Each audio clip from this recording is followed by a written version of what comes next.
जनक जी का प्रण और उनके वचन। तो वही नहीं महाराज जनक का प्रण है, बोले बंदी वचन वर सुनहु सकल महिपाल, तन विदे कर कहाई हम भुजा उठाई विशाल।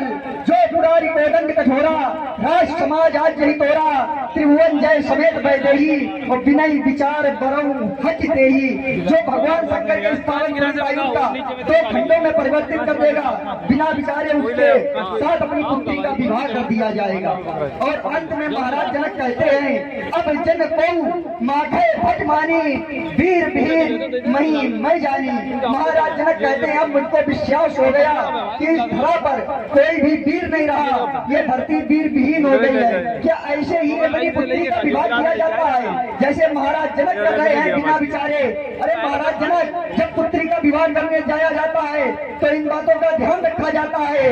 जो घर वर कुल है रूपा तो करिए विवाह सुतई अनुरूपा। पुत्री का विवाह करने जाए तो पहले इन बातों का ध्यान रखना चाहिए। पहले घर देखना चाहिए कि घर कैसा है, उसके बाद घर देखना चाहिए वो कन्या के अनुरूप है या नहीं है, फिर उसका कुल देखना चाहिए कि कुल में कोई दाग तो नहीं है। जो घर पर कुल है रूपा तब अपनी पुत्री का विवाह करना चाहिए। कभी कभी तो इतना सब कुछ देखने के बाद भी धोखा हो जाता है, पर अनुरूप नहीं मिलता है। और महाराज जनक तो कहते हैं बिना विचार ही पुत्री का विवाह कर दिया जाएगा।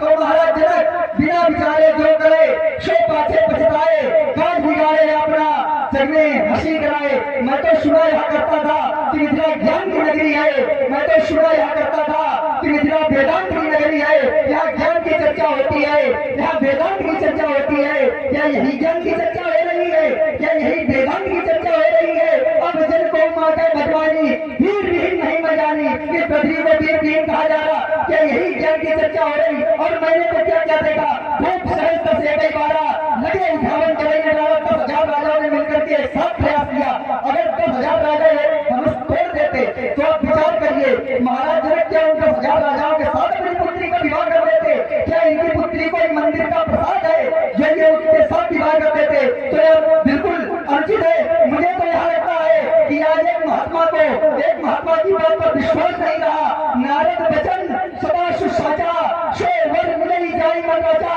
तो फिर महाराज जनक ने कैसे कह दिया, अब जन को माथा भगवानी वीर विहीन नहीं मैं जानी। कोई व्यक्ति सागर में गोता लगा दे और बाहर आकर बोल दे कि सागर रत्नहीन है अथवा सागर में रत्न है ही नहीं, तो सागर का दोष या गोता लगाने वाले का दोष। तो फिर महाराज जनक ने कैसे कह दिया, अब जन को माथा भगवानी सारे संसार को प्रकाशमान करने वाले सूर्यदेव सारे संसार का उजाला करें और जब किसी की कंदरा में सूर्य का प्रकाश न पहुंचे तो सूर्य का दोष या कंदरा का दोष। तो फिर महाराज जनक ने कैसे कह दिया, अब जन को माथा भगवानी वीर विहीन नहीं मैं जानी।